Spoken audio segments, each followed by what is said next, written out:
rồi nó cháy à, kho cũng cháy nè, bây giờ mà phải pin gì sao? Này, cái gì vậy? đi thôi ý ra là nó cho to, tịch lời cho sắp bê.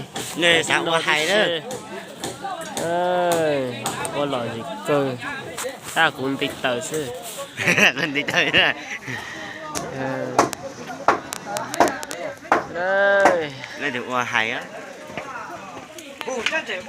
tụi gì ít cũ nè, của tụi mà pin gì hay nhá. Bây giờ lúc nào chị bây giờ trai nó chị nhiều con đi cầu chịu thế nè. Ở bên gì là nhiều con đi bây chịu thế nè, lúc đó nè, của chúa thế, tí xí nó,我找个谁nó thiên cầu tuần gì, tao nó cho to như là cầu chiều thế nè. Ủa, chiều, bây chiều thế nè. Cầu chiều. Giờ thì cầu chiều nó mà nó đi cầu á, bây chiều sao? Lấy thò tí xí, ra tí xí nó, bây chiều sao? Ôi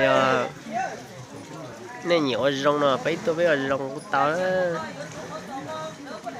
ta mà rong mà giờ tao nhiệt trở theo chẳng phải gì hết.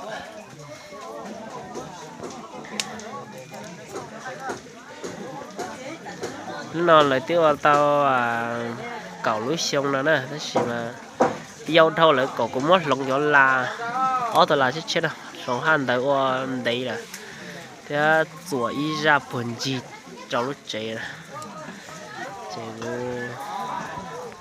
cứ cho lì chị cũng gió nói nó à.